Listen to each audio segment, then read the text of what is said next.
Chapter 9. The Time Bandit's Illegal Time Portal. Spencer looked at TC in wide-eyed surprise. Wow, I can't believe I'm actually starting to understand all this stuff, and I don't at all mind catching Daniel and Sophia up on everything as much as I can. If it helps.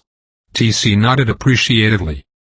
Thank you kindly, Spencer, that would be mighty helpful. Time is of the essence if we are going to get to the Time Bandit's illegal time portal before it closes again, and the portal is surely nearby, or we would not be feeling all these high winds right now. I do just need a little more time to pinpoint the precise location of the portal. Spencer's features brightened with an idea. Hey TC, while you are locating the time portal, what if Sophia, Daniel and I go on ahead to the passenger car? TC paused in his study of the view screen. That is a great idea, Spencer, and be sure to check behind the curtain like we talked about earlier. And when you hear Old Destiny's whistle blow, you will know it is time for departure. Spencer gave TC an enthusiastic nod and then waved for Sophia and Daniel to follow after him as he hurried to the entrance of the cab. Will do, TC. Smiling broadly and without any hesitation, Spencer began to climb down the ladder. Daniel, who was next, paused briefly to reassure Sophia. Spencer and I will be sure to hold the ladder for you, Sophia. Sophia nodded anxiously as she watched Daniel climb down the ladder after Spencer. All too soon it was her turn, and bracing herself to once again face the dreaded high winds, she gritted her teeth and then stepped out gingerly onto the ladder. As the fierce winds stung her cheeks, she gasped out loud. The wind seemed even fiercer now than when they had first boarded the train. Concentrating then with all her might, Sophia gripped the sides of the ladder tightly until, with just one more step to go, she let out a sigh of relief as Daniel and Spencer reached out together in unison to steady her. As her feet safely touched the ground, Spencer wasted no time in urgently waving them on, and they forged on ahead into the fierce wind in single file until Spencer broke rank and stopped abruptly. There it is. The entrance to the passenger car. Spencer pried open the heavy door without too much of a struggle and went in first. Sophia and Daniel tumbled in after him, all wind-blown and breathless as they watched Spencer immediately head to the far back edge of the passenger car and pull back a white curtain. When the curtain had been drawn back fully, Spencer smiled at them and pointed proudly to what had been behind it. There it is, right where TC said it would be. Sophia, who was more than a little curious, hurried over to see what Spencer was talking about. As she got closer, what she saw was so pleasantly unexpected that she could not help but smile and laugh out loud. How thoughtful of the time conductor. And of you too, Spencer. There was a table set for three with lovely floral patterned china plates and cups, and 3 cloth napkins that had been neatly folded into decorative fans. Sophia picked up one of the napkins right away and pressed it to her cheek. As she did so, she was delighted to discover that the napkin had the loveliest scented lavender. There was a small kitchenette area with a refrigerator adjacent to the table, and Sophia watched with interest as Spencer went directly over to it and vigorously opened it. After a moment or two of noisily rummaging through the refrigerator's contents, Spencer finally brought out 2 large containers of food and handed them off to Daniel, who looked a bit startled to receive them. Daniel did recover quickly from his surprise, however, and he soon set them down on the table. After all the food had been brought out, they all sat down together to eat. The main dish was a cold pasta salad accompanied by a loaf of French bread, and there was also apple cider to drink and chocolate cake for dessert. Gazing hungrily at the bounty of food now before her, Sophia had a sudden and vivid flashback of her meager bread and water rations in the Time Bandit cell and felt a surge of gratitude. Please? I would like to say a quick prayer of thanks before we eat. Daniel stared at her wide-eyed. Since when do you pray, Sophia? Sophia picked up her napkin and held onto it tightly before answering. Well, I don't actually know. But I did notice that when I woke up in that horrible cell, the first thing that I wanted to do was pray, and so I did pray. And you know what happened after that? You showed up and rescued me. Daniel continued to stare at Sophia with an incredulous look on his face. You don't really believe our escape had anything to do with your praying, do you? Sophia's heart sank at Daniel's reaction, and a heavy silence fell upon the three of them until Spencer finally spoke up. "What is wrong with Sophia giving thanks?" Daniel's eyes darkly flashed out an angry warning, but Spencer seemed undaunted and continued on anyway. "Can't you see that you are making Sophia uncomfortable?" Daniel was openly glaring at Spencer now as he abruptly shot up out of his seat and began backing away from the table. "Why don't you mind your own business, Spencer? I am not the bad guy here." Sophia's throat had gone so dry that all she could manage was a whisper, and yet somehow her voice still resonated out loudly. "No one thinks you are the bad guy, Daniel. We are all in this together and we need to face it together." For a few terrible tense moments Daniel did not move, but then surprisingly he did come back to the table and slowly eased back down into his seat. "I am sorry Sophia, you are right again, we do need to face this thing together." Daniel then looked pointedly over at Spencer. "I owe you an apology too, Spencer. There is nothing wrong with Sophia giving thanks. It is just different like so many things now and I just have to get used to it." Spencer nodded. "I get it. I really do. My life has changed too, and at first, I had a lot of trouble believing any of what TC was telling me about the Time Bandit and our timeline, but I sure do believe it now, and TC says that the three of us can really make a difference. We have a real chance here at fixing those breaches that changed our timeline with these crazy devices TC calls rift locators. That is if TC can locate where these breaches are, and I believe he can."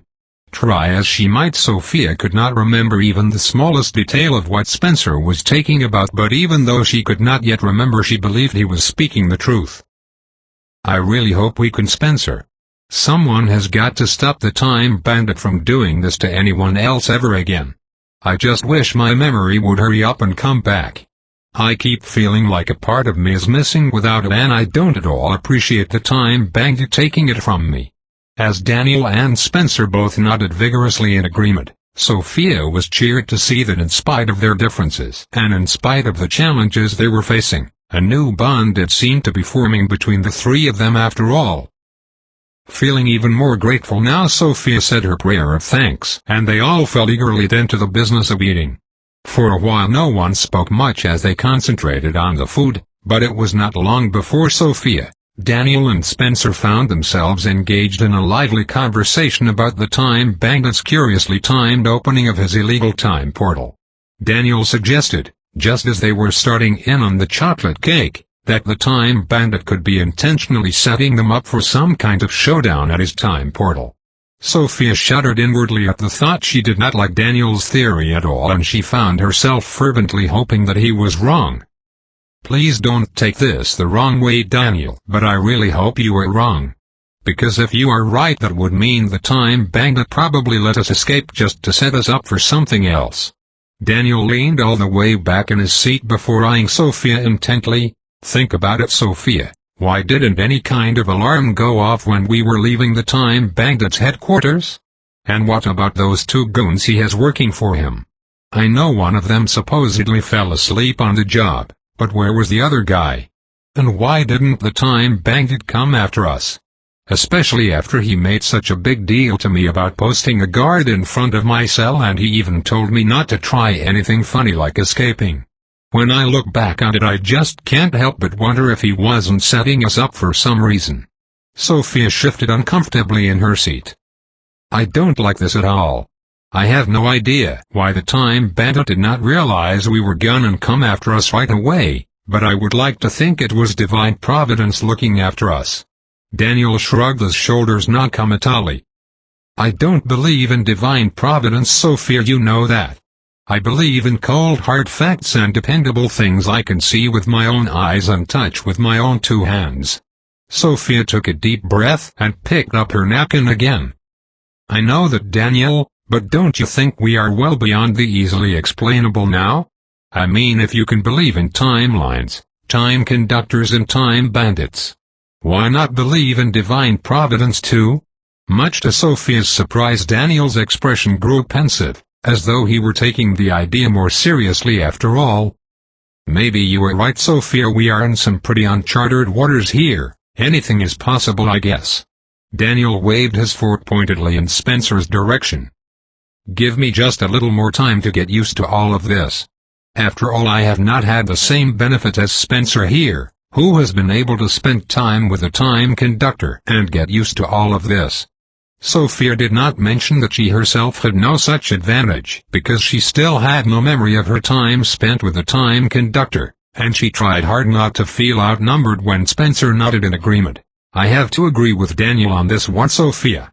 Like I said before, I had a lot of trouble understanding or even believing any of this at first, but TC has been great about it, and you know how patient he is." Spencer stopped abruptly and glanced at Sophia apologetically. "Oh, Sophia, I am sorry, I keep forgetting that you haven't got your memory back yet." Sophia gave Spencer what she hoped was a reassuring smile, although she could not deny that the reminder stung a bit. "It's okay, Spencer, really. But I can't help but wonder why it is taking me so long to remember. I thought for sure I would get my memory back right away once I spent more time with you and the time conductor." Spencer gazed at Sophia compassionately. "I am really sorry you have to go through this, Sophia. We are all paying a price for what the Time Bandit has done to our timeline, and TC tells me there is even more to the Time Bandit's plans than we know." Daniel's eyes widened with interest at the mention of the Time Bandit's plans. "You see what I mean? I knew it, we have been set up for something else. Has the Time Conductor told you what he thinks these plans are, Spencer?" Spencer leaned forward in an uncharacteristically conspiratorial manner and spoke in a hushed tone. "I don't think you are going to like it. Especially you, Sophia, I'm sorry." Sophia's throat went very dry, and she reached over to take a quick sip of her apple cider. "Please, Spencer, do not hold anything back on my account. What does the Time Conductor think that the Time Bandit is planning?" Spencer regarded Daniel and Sophia with a serious expression. "Well, first off, I disagree and agree with you about the Time Bandit, Daniel." Daniel nodded and waved for Spencer to continue. "I think the Time Bandit doesn't hijack timelines like ours just for the fun of it. Although TC tells me these Time Bandits do want to take control of as many timelines as they can, and it is about domination, but TC says it's even bigger than that. It's about recruitment of some kind." Daniel remained silent and seemed somewhat deflated as he suddenly sank back heavily into his seat, and Sophia, noting Daniel's distress, swallowed nervously as Spencer continued. "In that sense I think you're right, Daniel. All these timelines that the Time Bandit has taken over are a setup for something much bigger, but as far as you and Sophia escaping the Time Bandit's headquarters, well, I don't think that was a setup because I was there. You should have seen the Time Bandit's face when I told him TC and I were there to get to you, Daniel. I'm telling you. He did not see that coming. I think we just got lucky, or maybe something else happened that took his attention away from you and Sophia when you were escaping. And maybe that something is why the Time Bandit has opened his illegal time portal right now." Sophia glanced worriedly over at Daniel, whose face was now clearly ashen.